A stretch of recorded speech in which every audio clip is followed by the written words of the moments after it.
Our topic for today is asteroid and auroras. Have you ever seen a dancing light or rocks from space? Let's explore about asteroid and auroras together.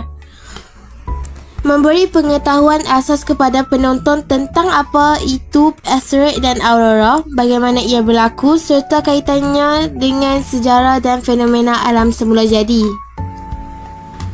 Asteroid ialah objek berbatu yang terapung dan bergerak di angkasa lepas. Biasanya dijumpai dalam kawasan yang dipanggil jalur asteroid, iaitu antara planet Marikh dan Mushtari. Sebaik sahaja Mushtari terbentuk, graviti besarnya menahan berjuta-juta batu angkasa yang masih kekal dan menghalangnya daripada membentuk lebih banyak planet Marikh dan dirinya sendiri. Sisa-sisa runtuhan ini dalam membentuk dunia berbatu, asteroid belt defense yang luas antara Marikh dan Mushtari. Asteroid adalah peninggalan sejak sistem suria dilahirkan. Berbilion tahun dahulu, apabila sistem suria terbentuk habuk dan serpihan angkasa bercantum untuk membentuk batu dan runtuhan. Apabila batu-batu itu bergolak, ia akan merempuh satu sama lain, bergabung dan membentuk sebuah planet dan bulan. Jisim berbatu dan graviti yang lemah menjadikan asteroid berbentuk tidak sekata. Bezanya antara 2M hingga 1000M dalam saiz. Kebanyakannya ditutupi oleh lapisan habuk. Suhu permukaan puratanya adalah sekitar -70 darjah Celsius. Asteroid adalah sumber yang kaya dengan karbon, silika dan logam. Beberapa darinya mempunyai air ais yang terperangkap dalam jisim runtuhan. Manusia meneroka asteroid secara agresif dengan niat untuk melombong repositori mineral asteroid. Aurora ialah fenomena cahaya yang indah dan berwarna-warni di langit. Biasanya berlaku di kawasan kutub disebabkan oleh zarah dari matahari yang bertembung dengan gas dalam atmosfera bumi. Saintis mengenali aurora sebagai hasil interaksi antara zarah bermuatan dari matahari, angin suria dengan medan magnet bumi.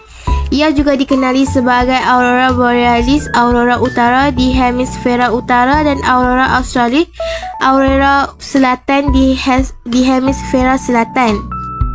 Warna-warni terang seperti hijau, merah, ungu dan biru berbentuk seperti langsir, jalur atau lengkung cahaya di langit malam. Kelihatan jelas pada waktu malam apabila langit gelap dan cuaca cerah.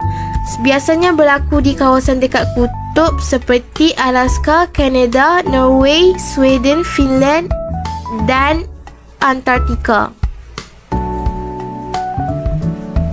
250 hingga 500 km gas utama oksigen, warna aurora merah.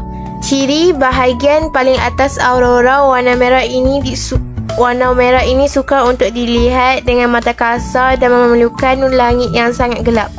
150 hingga 250 km gas utama oksigen, warna hijau terang. Ciri ini adalah ketinggian paling aktif bagi aurora. Warna hijau muncul akibat pelanggaran zarah solar dengan oksigen. 40 hingga 150 km gas utama nitrogen, warna aurora ungu kebiruan. Ciri bahagian bawah aurora kadang-kadang membentuk jalur yang pantas bergerak.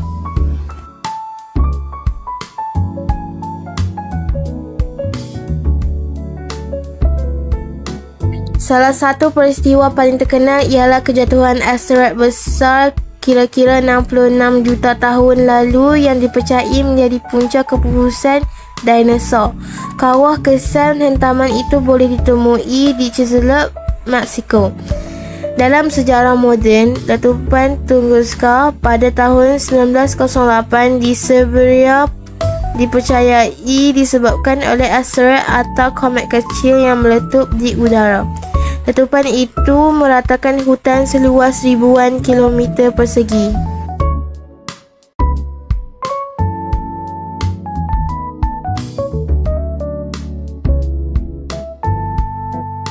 Masyarakat dahulu kala seperti orang Viking, Inuit dan orang asli mereka mempunyai pelbagai mitos tentang aurora.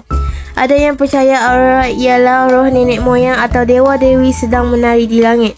Dalam sejarah Cina ke Korea Purba, aurora dianggap sebagai petanda penting dari langit, kadang-kadang dikaitkan dengan perubahan dalam kerajaan atau bencana.